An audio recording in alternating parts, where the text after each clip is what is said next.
Aujourd'hui, je reçois Solène, qui est Lead Data Scientist chez Pernod Ricard. On va parler de son plus gros challenge de ces dernières années, à savoir scaler l'équipe Data Science. Donc on va parler de l'organisation, des outils, des projets. Hello Solène, ça va? Ça va, et toi? Super, bah écoute, merci beaucoup de venir partager ton expérience sur le podcast.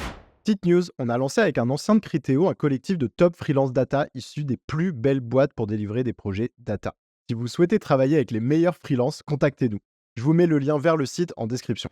Pour commencer, comment tu t'es retrouvé, toi, lead data scientist chez Pernod Ricard? Moi, je suis arrivée chez Pernod Ricard il y a 4 ans en tant que data scientist. Donc à l'époque, c'était le début de la grande aventure data, chez Pernod Ricard. On n'était pas nombreux et je suis arrivée sur un projet qui consistait à optimiser les promotions en point de vente. Alors Pernod Ricard est présent dans plein de pays dans le monde, donc le but, c'était d'étendre ce projet à l'ensemble des marchés, où ça pouvait avoir un vrai intérêt, un vrai impact et finalement, les choses ont pas mal bougé en 4 ans. En plus d'optimiser les promotions, on s'est rendu compte que pour vraiment atteindre toute la chaîne, de prix, il fallait aussi se concentrer sur la partie hors promotion. Les prix hors promotion, c'est très important, surtout avec l'inflation qu'on a eue ces dernières années. Donc on a décidé de mettre en place un nouveau module au sein de ce projet, qui est un outil de pricing pour, adresser la stratégie pricing de l'entreprise et j'ai eu la chance de faire partie de ce module dès le départ. Puisque j'étais en charge de assurer qu'on avait quelque chose à la fin de cohérent et de scalable et ce module, au fur et à mesure, a grossi. Il y a eu de plus en plus de personnes, qui ont travaillé dessus. Donc moi aussi, mes responsabilités ont pas mal, évolué. J'ai eu de plus en plus de responsabilités jusqu'à l'année dernière où, ben, je me suis, retrouvée lead, non plus de ce module, mais de tout le projet. Justement, on va rentrer un peu dans les projets dans un second temps et puis aussi dans l'organisation de l'équipe. Mais ça m'intéresse qu'on reste un petit peu sur le début, sur la genèse, parce que c'est intéressant de voir d'où vous venez, entre guillemets. Donc, comment ça s'est passé, le lancement un peu du premier projet sur lequel toi, tu as travaillé? Alors au tout début, Pernod Ricard a fait comme, beaucoup d'entreprises, s'est fait aider d'un cabinet de conseil externe. Moi, j'étais pas là et il y avait pas grand monde de Pernod Ricard, d'interne. Il y avait un data scientist interne qui était chargé de, suivre ce que faisaient les consultants et de vérifier que ça allait dans la bonne direction et qu'à la fin, on aurait quelque chose de pertinent pour le business. Je suis arrivée pendant la première vague d'embauche parce que l'idée, c'était quand même de passer la connaissance entre ce cabinet externe et nous. Et donc quand je suis arrivée, c'était sur l'outil d'optimisation de promotion, qui était en mode pilote sur 2 marchés et donc il fallait qu'on comprenne ce qui avait été fait, qu'on le récupère de notre côté, qu'on comprenne les outils mis en place pour pouvoir étendre ce projet à l'ensemble des marchés, de Pernod Ricard. On n'était, pas nombreux, mais quand même, un petit peu. Quand je suis arrivée, on était une équipe de 5 data scientists, 2 ML engineers et 1 data analyst. Pour donner un peu la comparaison, aujourd'hui, on n'a pas touché le nombre de data scientists, mais on a plus que doublé les ML engineers et data analysts. Et donc ça fait une équipe aujourd'hui à peu près de combien de personnes? Si je récapitule, un peu plus d'une dizaine quoi, 12-13 personnes, grosso modo. Oui, on est une bonne dizaine. Je te propose qu'on rentre un peu dans le fonctionnement, de l'équipe. Comment, les rôles sont répartis un peu aujourd'hui entre les data scientists, les data analysts, les ML engineers?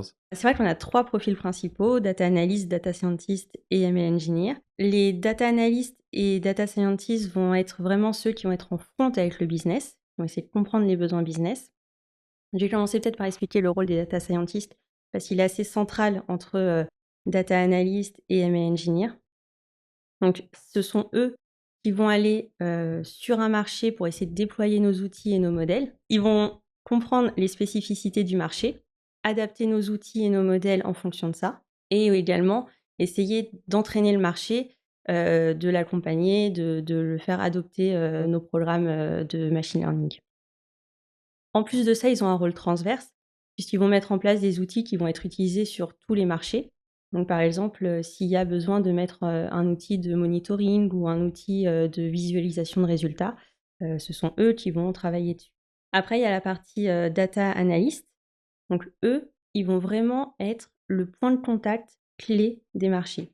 C'est eux dans l'équipe qui vont avoir le plus de connaissances business et donc quand un data scientist a besoin de travailler sur un marché, ça va aussi être le data analyst qui va faire le relais entre le data scientist et le business.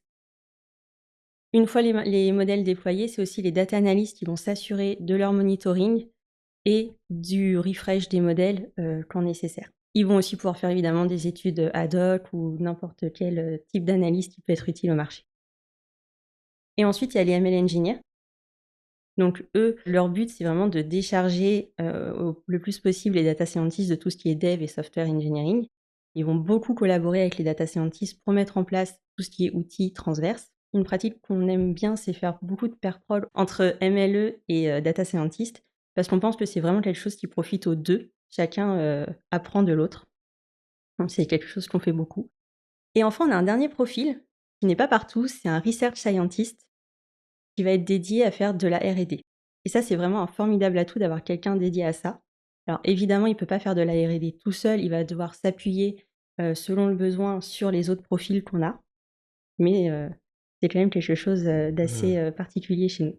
Et lui, par rapport donc à toute la dynamique de l'équipe dont on vient de parler, par rapport au marché, justement, il est encore plus, entre guillemets, en amont sur un rôle transverse où il fait des recherches qui vont pouvoir ensuite bénéficier à l'intégralité de l'équipe ou à l'intégralité des projets, à un périmètre très transverse? Ou c'est plutôt sur un projet très spécifique où justement il y a un vrai besoin d'aller pousser la recherche que là, il va travailler dessus et du coup ça peut être très spécifique sur un projet, un marché ou quelque chose comme ça? Alors en général, c'est plutôt en amont.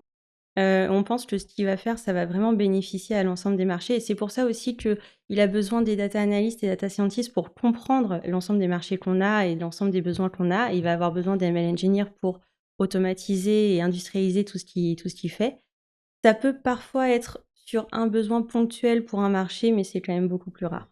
Tu peux nous illustrer, si c'est pas trop technique, un élément sur lequel il a travaillé par exemple, qui te vient en tête? En ce moment, on se rend compte que notre, composante de saisonnalité dans un de nos modèles, elle n'est pas forcément, très pertinente dans certains cas et donc on regarde, enfin lui surtout du coup, regarde pour changer cette composante, la construire avec un peu plus de données puisque en fait, on se rend compte que des fois on n'a pas, la donnée nécessaire qui rentre dans le modèle donc c'est ça qu'il fait en ce moment.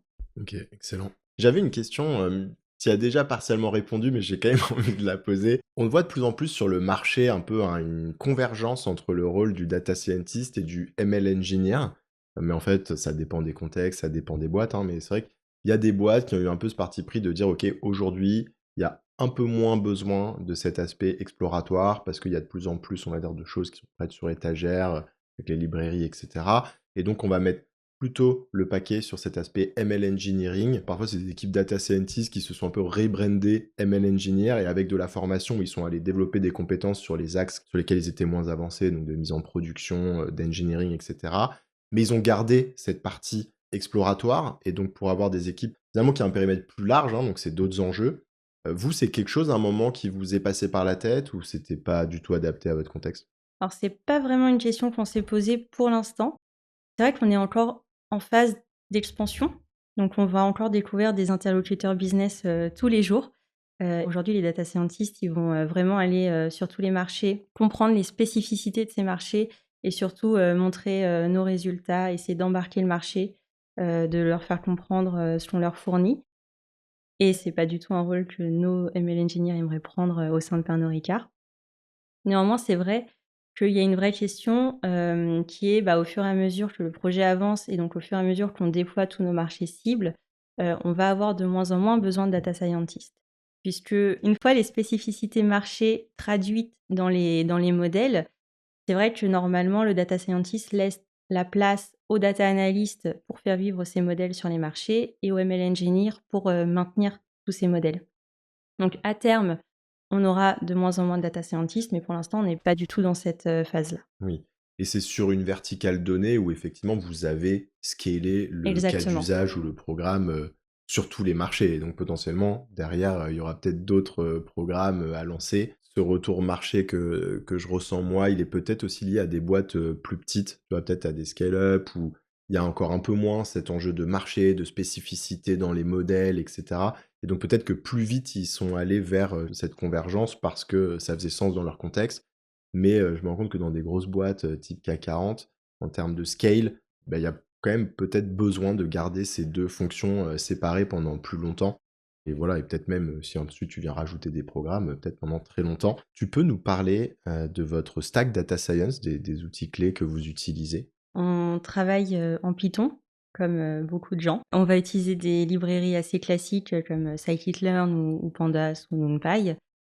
Néanmoins, on a quand même un modèle qui est assez poussé, pour notre module de pricing, qui n'utilise pas, des modèles, classiques. Donc on a développé quelque chose sur PyTorch. Sur la partie optimisation aussi, on a besoin d'un solver, on utilise du Ruby. On est sur Azure, donc on va stocker tous nos artefacts, de modèles, sur Azure ML. Après, pour montrer nos résultats, on aime bien, Streamlit ou, des dashboards Power BI, plus classiques. Et ensuite, on a une base de données Snowflake, ce qui est assez récent, et on a mis en place, dbt pour faire toutes nos transformations de données. Et donc, comment Azure et Snowflake viennent co-vivre? C'est des usages un peu différents. Sur Azure, on va vraiment stocker, toute la partie, output de nos modèles. Tout ce qui va être donné, ça va vraiment être, sur Snowflake. Donc en fait, on tire pas vraiment tous les bénéfices, que pourrait fournir Azure. C'est assez limité notre utilisation, aujourd'hui, mais parce qu'on arrive à vivre avec, tout le reste, en fait. Bon, bah, rentrons un peu plus dans les projets. Donc, tu nous as parlé de promotion, de pricing. Je te propose qu'on fasse un petit zoom sur les deux. Si tu peux nous donner un peu de contexte, nous expliquer le besoin business initial et comment ça fonctionne. Alors, les 2 projets sont pas du tout au même niveau de vie. La partie promotion qui est là depuis le début, bah, on a déployé tous nos marchés cibles aujourd'hui, et donc on est plus dans des enjeux d'adoption. Le but, c'est en fait d'aider des RGM, donc Revenue Growth Manager, qui sont au sein des marchés, à construire leur calendrier de promotion, idéal. Donc nous, on va leur fournir des éléments pour ça, mais après, ce calendrier de promotion qu'ils construisent n'est pas forcément celui qui va être adopté par, les retailers. Il y a des négociations qui sont, entre, Pernod Ricard et les retailers, et donc c'est là aussi où nous, on peut les aider à leur fournir des éléments. Par exemple, est-ce que telle ou telle promotion proposée par le retailer va marcher ou ne va pas marcher? Et la partie pricing, qui est beaucoup plus récente et donc encore en cours, d'expansion, de notre côté, ça va être utile pour les RGM dans les marchés, mais cette fois pour, déterminer les prix hors promotion. Donc on l'a vu ces dernières années avec toute l'inflation, avoir le bon prix est absolument clé, et en fait, c'est des décisions qui sont pas prises souvent puisque, par exemple, en France, on négocie les prix qu'une fois par an. Donc il faut pas se tromper, parce que si on se trompe, c'est pendant toute l'année. Et donc nous, on va venir aider ces RGM à comprendre quel est l'impact d'un changement de prix sur notre business. Là, par exemple, avec toute l'inflation qu'on a eue, on a vu que nos coûts avaient augmenté.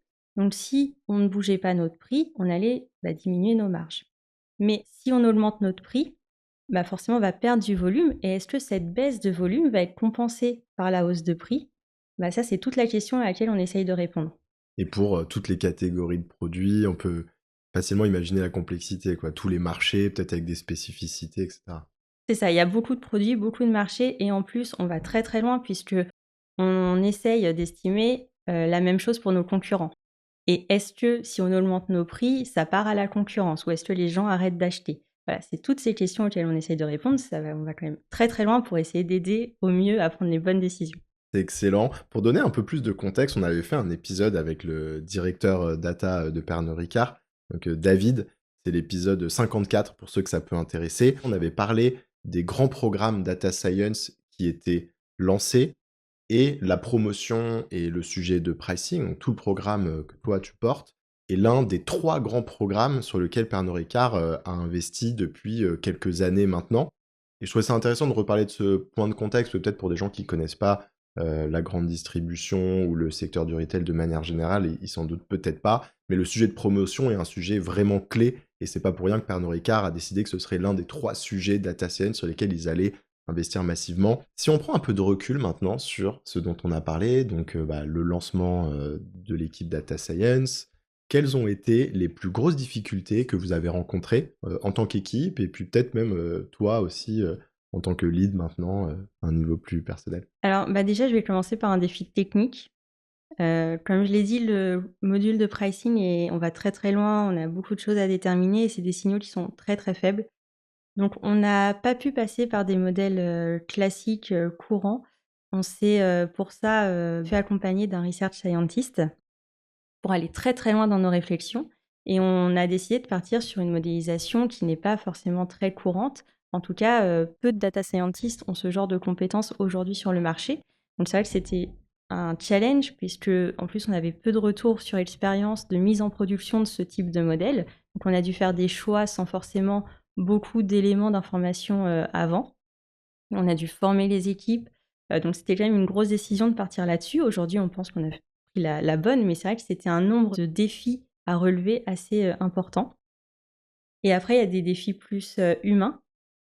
Par exemple, au début, on a mis en place, un projet sur des marchés pilotes. On s'est dit: «Ça marche, on va le mettre partout et pour ça, on va embaucher plein de gens et plein de gens, ça va faire plein de marchés déployés» et en fait, c'est pas du tout si simple puisque, bah, quand on fait venir plein de gens d'un coup, il faut les former, il faut les onboarder. On n'était pas nombreux à pouvoir le faire, donc en fait, il y avait une vraie question de comment on met en place une équipe avec autant de gens. Il faut que chacun arrive à trouver sa place parce que sinon c'est pas tenable. C'est assez, compliqué de se dire, on grossit, vite. Parfois, il faut peut-être y aller un peu plus par étapes, mais au moins à la fin, bah, tout le monde, trouve sa place. Que le but, c'est quand même que, quand on a des bons profils, on arrive à les retenir. J'ai 2 questions qui me viennent par rapport aux difficultés dont tu as parlé. La première, c'est, comment a évolué la relation justement avec, bah, vos utilisateurs principaux? En tout cas, dans le cadre de ton programme, c'est les Revenue Growth Managers dont tu nous parlais, hein, donc qui vont négocier les prix chaque année et qui vont, déterminer, toutes les promotions qui vont avoir lieu et les négocier avec, les retailers. Donc les retailers, hein, pour, ceux qui ne sont pas, ça va être simplement des Carrefour, et d'autres. Parce que je suppose qu'il y a 5 ans, la première fois que vous êtes allés les voir, ils avaient pas du tout l'habitude de travailler avec des profils comme vous et là, ça devait être vraiment à vous peut-être d'aller, pousser. Est-ce qu'aujourd'hui la dynamique s'est inversée? C'est-à-dire que maintenant ils sont, hyper, friands, de ces informations, c'est complètement ancré dans leur process? Est-ce qu'on est encore à 50 en termes de maturité? Juste pour comprendre. Alors c'est une vaste question parce qu'en fait, chaque marché va être assez différent.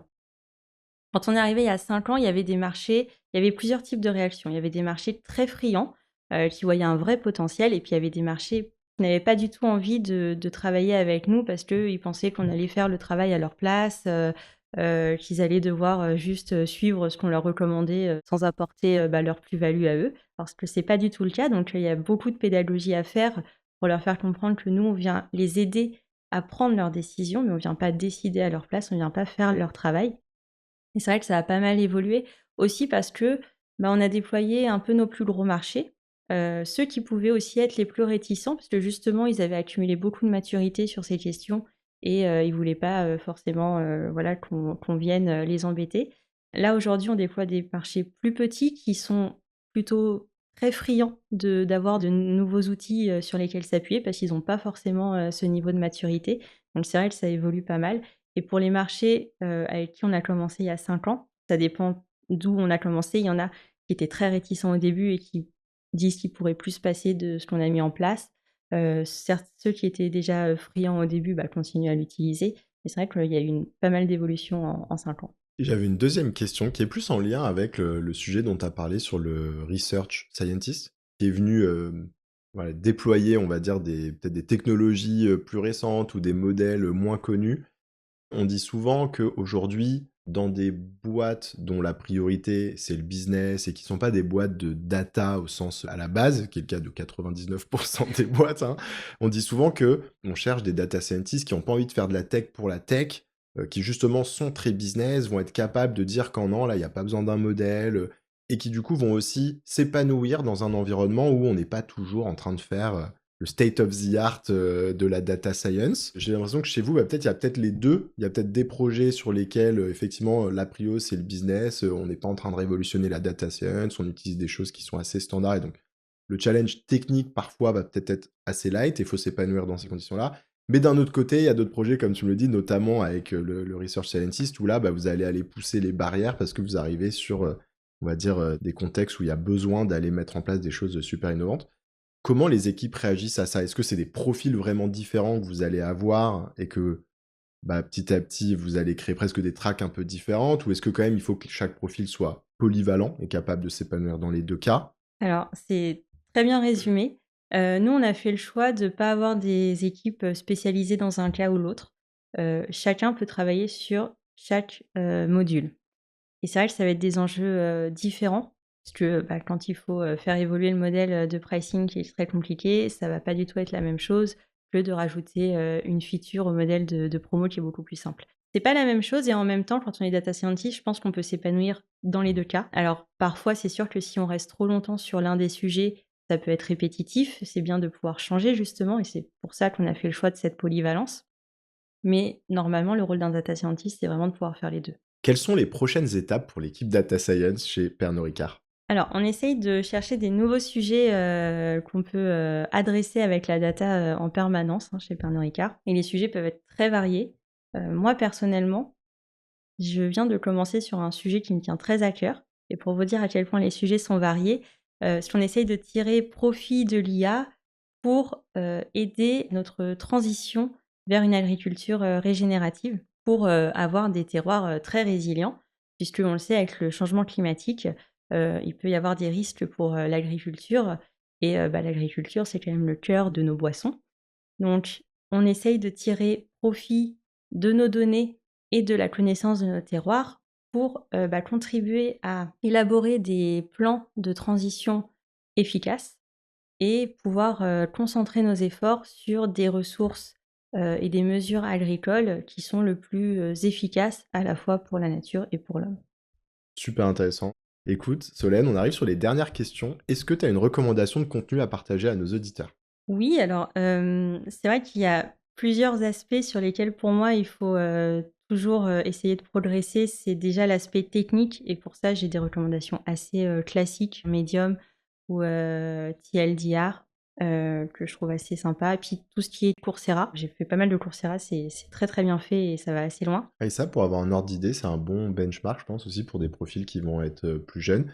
Essaye de faire une formation Coursera, avec quelle cadence? Genre quoi, tous les trimestres, tous les 6 mois, tous les ans? Quand j'étais, plus jeune, beaucoup plus fréquemment. OK.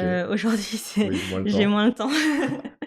Mais avant, ouais, tu Mais t'imposais un certain rythme. oui, en fait, avant, surtout, je découvrais des sujets, que je connaissais, vraiment pas du tout et donc quand je suis arrivée chez Pernod Ricard, j'ai fait un Coursera d'optimisation, par exemple, parce que c'était un sujet que j'avais à peine effleuré à l'école. C'est plus ponctuel aujourd'hui. Et enfin, qu'est-ce qui t'a le plus fait progresser? C'est peut-être une réponse un peu bateau, mais sortir de ma zone de confort. C'est quelque chose qu'on n'accepte pas toujours de faire. Moi-même, j'ai parfois pas eu le choix et en fait, c'est vraiment ce qui m'a fait le plus progresser. Aujourd'hui, je fais des choses au quotidien que je pensais inimaginables il y a 3-4 ans. Parce que c'est des situations que j'estimais très, très inconfortables, qui me stressaient beaucoup et en fait, c'est en le faisant, en se forçant à le faire. Alors la première fois, c'est vraiment horrible, c'est stressant, on n'a pas envie de recommencer. La deuxième fois, ça va un peu mieux et puis en fait, à force de le faire, on se rend compte que c'est normal et donc aujourd'hui, ce qui me stressait il y a 3 ans, c'est tout à fait normal. Et ça va être quoi comme exemple? C'est des exercices de prise de parole ou des confrontations avec des partenaires, justement des clients internes? Par exemple, effectivement, quand on doit parler à des gens, beaucoup plus haut placés pour leur dire, «Alors je suis pas tout à fait d'accord avec vous», au début, c'était vraiment un moment de panique pour moi alors qu'aujourd'hui, je me rends compte que c'est normal, qu'il faut le faire, que c'est pour le bien aussi de notre projet, de notre ambition et puis, pareil, oui, les prises de parole, moi avant ça me rendait malade. Maintenant j'en fais, 10 par semaine et il y a aucun souci donc c'est vraiment en se forçant à le faire, qu'on y arrive. Écoute Solène, on va finir là-dessus. Merci beaucoup d'être venue sur le podcast pour nous partager ton expérience et nous parler de l'équipe Data Science et de ce que vous avez mis en place. C'était super intéressant. Dites-nous dans l'audience ce que vous avez pensé de cet épisode. Mettez-nous un petit commentaire sur YouTube, Spotify ou d'autres plateformes d'ailleurs, hein, où que vous soyez. Profitez-en pour vous abonner, venez commenter les posts qu'on fera avec Solène pour diffuser cet épisode. Et puis voilà, je vous dis à bientôt. Merci Solène. Merci. Merci d'avoir écouté cet épisode. Si vous souhaitez soutenir le podcast, vous pouvez m'ajouter sur LinkedIn, puis liker et commenter les posts que je fais chaque semaine pour présenter les épisodes. C'est ce qui m'aide le plus à faire connaître DataGen. Merci et à bientôt.